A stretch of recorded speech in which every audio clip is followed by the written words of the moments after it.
Amerika'nın Hikayesi, Bağımsızlık Bildirgesi. Arnn ile Bağımsızlık Bildirgesi'nin önemini keşfedin.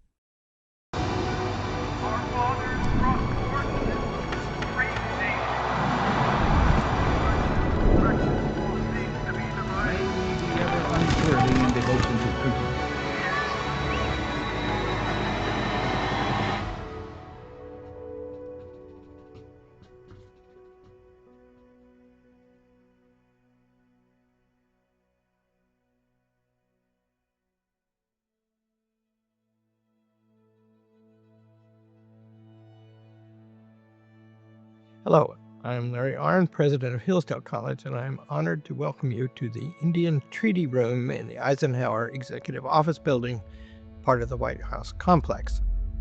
President Trump wishes to celebrate the 250th anniversary of the Declaration of Independence next year with an open heart. The college is honored because it loves the Declaration of Independence. Our oldest building was dedicated on the 4th of July in 1853.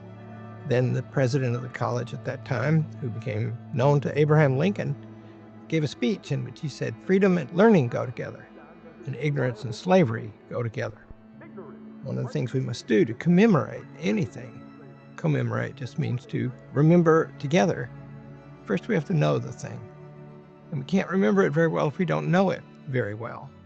And so part of the purpose of this series of lectures is to remember.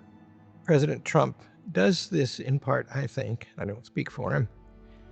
But the word again is important to him. He has a famous slogan that I will not repeat here, but everybody knows what it is.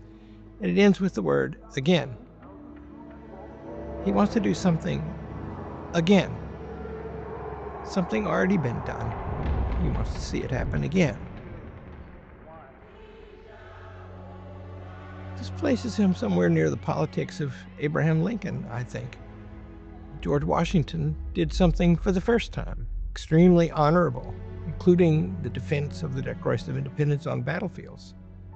Abraham Lincoln comes along later, and he wants to restore all of that. He took the view that that was a very hard thing to do, but it wasn't a new thing to do. It was something that we should remember and commemorate.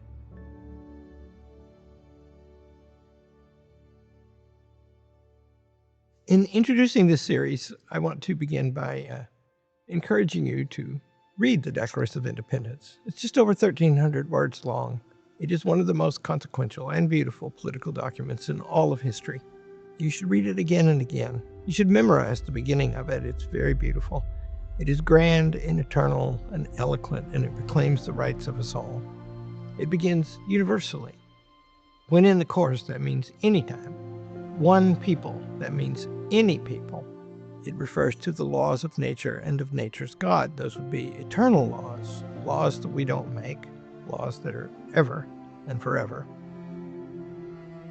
The terms the Declaration of Independence means that it's true now if it was true then.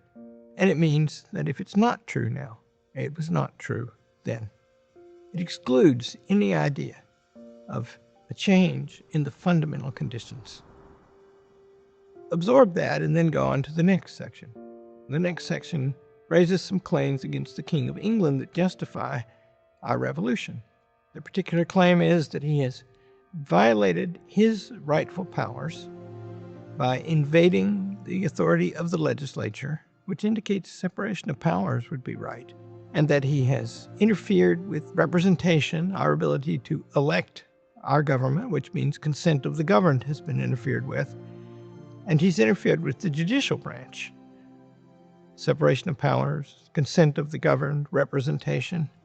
Those things are the very structure of the Constitution of the United States, later made to defend the principles and institutionalize the principles of the Declaration of Independence, according at least to those who wrote it, and to later the very great Abraham Lincoln. If you learn those things, it's a sort of guide to the understanding of American politics. After the charges against the king comes a particular, also very beautiful, final section that becomes so particular it is confined at the end to the actual people in the room voting to approve the Declaration of Independence. We mutually pledge to each other our lives, our fortunes, and our sacred honor.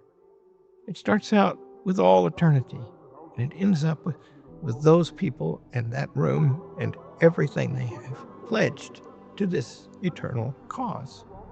It becomes the American cause, the cause of our people, formed under principles of all people by a resolution they made unto death to defend it. That, I think, is the foundation stone of America right there.